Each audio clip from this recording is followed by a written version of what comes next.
BC healthcare workers choosing not to be vaccinated could soon be looking for a new job. The province laying down a deadline to get vaccinated. We'll be implementing a new order that makes vaccination against COVID-19 a condition of employment across all healthcare facilities in British Columbia.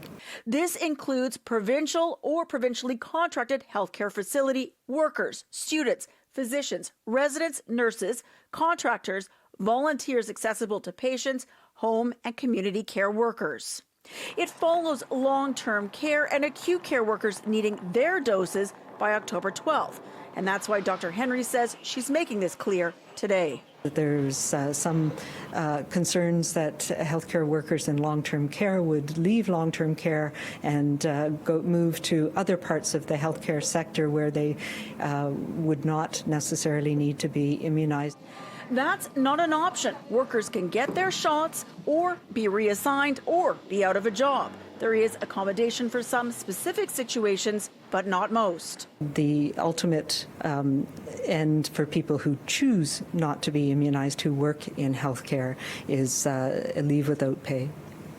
Even though this deadline does not apply to private clinics or private practitioners outside of provincial facilities, it affects a lot of people. It's a significant number. It's certainly, overall, if you count long-term care and assisted living, certainly north of 100,000 people. So that's a lot of people working in healthcare in BC. But the majority, they say, have been vaccinated. More than 90% of doctors, nearly 90% of nurses. The province also announcing today third doses will be given to 15,000 severely clinically vulnerable people with specific criteria. Solid organ transplants, people who are being actively treated for hematologic cancers and lymphoma, people who've taken anti-CD20 medications or B-cell depleting agents. Also, bone marrow or stem cell transplant recipients. It is possible more clinically extremely vulnerable could get third doses, but that will be determined over the next month.